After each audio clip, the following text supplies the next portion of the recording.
The UB Bulls responded nicely after a conference loss last weekend to the Bowling Green's Falcons, defeating the Ball State Cardinals here at Alumni Arena Wednesday night, 69-48. The Bulls got a double-double, 19 points, 14 rebounds out of senior big man Javon McCray, his 10th double-double of the season. McCray also went over 1,800 points in his UB career, good for third best all time in school history. The Bulls, not the best start they wanted.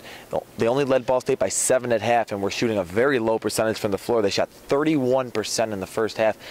But in the second half, a different story. They shot nearly 59% and did a much better job attacking and getting to the free throw line. The Bulls attempted 35 free throws in this game compared to just 12 for Ball State.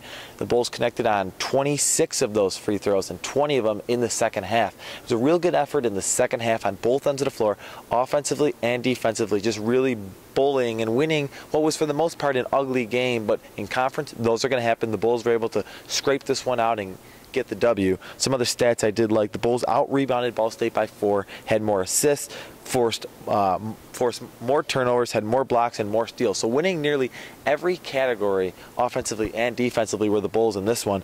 And you also take a look at some other Bulls in double figures. You got Gerard Oldham, the senior, scores 17 points. He dishes out 5 assists and only 1 turnover. So really nice to see Oldham keeping up his good assist-to-turnover mark here at Alumni Arena. The Bulls now 10-0 at Alumni Arena, 10-1. If you want to count home games, their one loss coming to Canisius at the First Niagara Center. The other Bull in double figures, Will Regan, goes for 13 points and 6 rebounds. And, you know, Bobby Hurley really impressed with his team's effort, especially in the second half, as they were able to get into the lane, be aggressive, and get to the free throw line.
You know, these guys played great. You know, Gerard was always there defensively for us. He had a really good offensive game, scoring game. You know, shot his free throws great, and Javon, you know, the same deal. You know, great individual performance. You know, 14 rebounds and the physical presence. And it was nice that, you know, we had a free throw differential, which we have not enjoyed very often this year. And it was nice to outshoot them 35-12 from the free throw line. I thought that shows how aggressive we were driving and our commitment, you know, to getting the ball inside.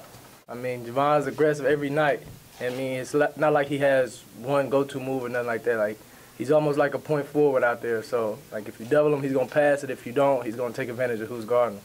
You know, we forced them to make shots on the perimeter, and they didn't really do that consistently. It's been something that defensively we've been great at all season. Our three-point field goal percentage defense was one of the highest in the NCAA, and you know, we held them to 20% again tonight. So you know, we just got to keep doing that. I think that's because the guys' second efforts, they're always, you know, closing out hard, getting guys off the line, and it's paying dividends for us.